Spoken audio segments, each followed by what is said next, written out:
Everyone is talking about One D&D and the open gaming license. There's lots of controversy. Everybody's got their opinion. I've seen some people supporting D&D. I've seen some people that are adamantly against it. My take is, from a PR standpoint, they've really stepped in it, and this is going to give the opportunity for superior products to rise up.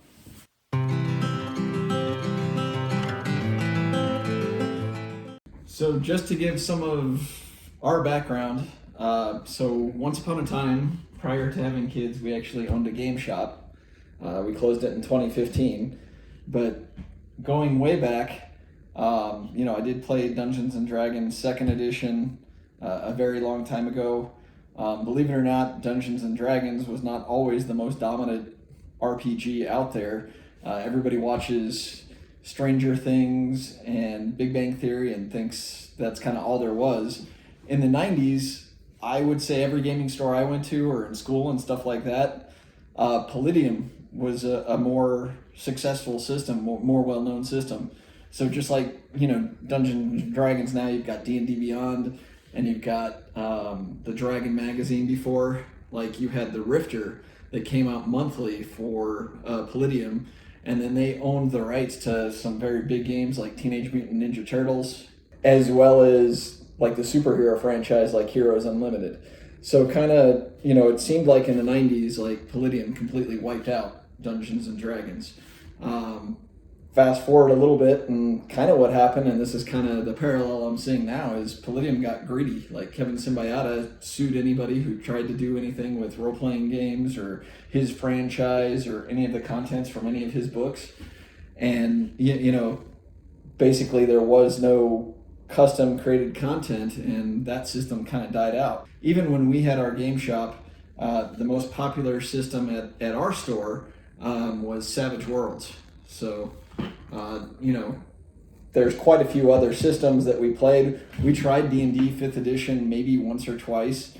I always DM'd Savage Worlds. We had another guy that DM'd Rifts or Palladium products. We also did Vampires the Masquerade, which is a totally different system by White Wolf. So anybody who thinks that, D&D is the only game out there is poorly mistaken.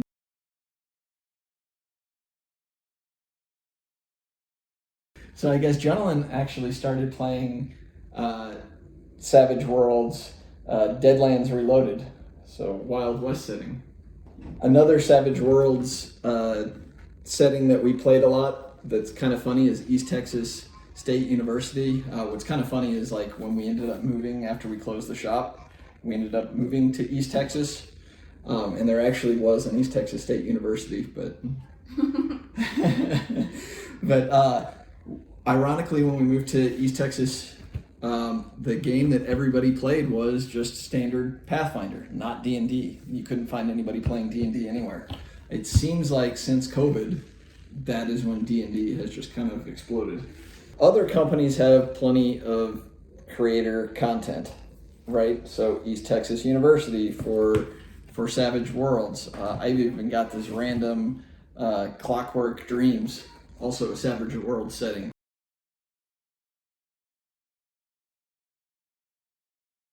What we're actually going to try coming up that I'm pretty excited about is running Curse of Strahd, the D&D module, but with Savage Worlds Pathfinder rules. You can use the bestiary from Pathfinder, so all the monsters you can convert. You can convert simple things like witches and werewolves and vampires to the Savage Worlds setting and run Curse of Strahd. I know there's a lot of D&D fans out there, and we enjoy playing it, but it's not the only system out there. So one thing Dungeons and Dragons does have going for it is extensive lore, like all the books going way back, but really, like, most of the successful campaigns that we ran in our shop were based on something else that was going on in pop culture.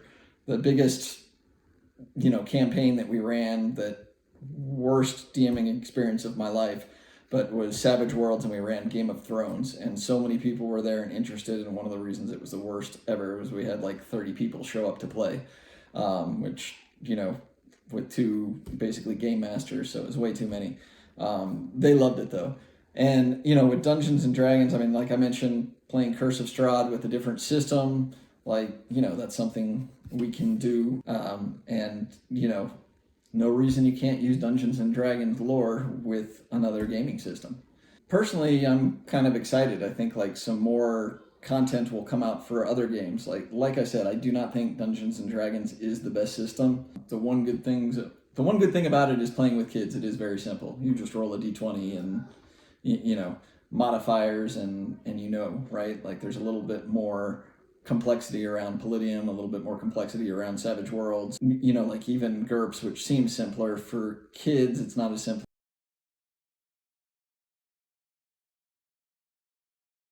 What I hope to see in the future, maybe a prediction, is content creators creating books that are RPG system agnostic. So basically, standard difficulty in D&D is DC 15, for example, and Savage World standard is success is a 4.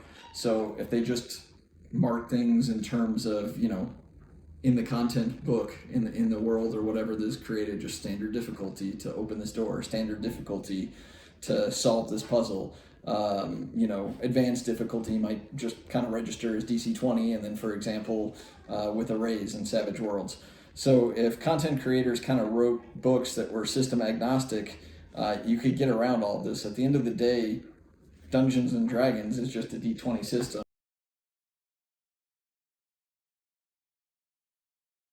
Ultimately, again, my advice is if you want to create your own content, do it system agnostic. Then nobody can claim that they own anything. It would all be yours. Anyway, everybody was just giving their take. I saw so many takes on the internet. Like I kind of wanted to give mine. Thank you for watching and see you next time.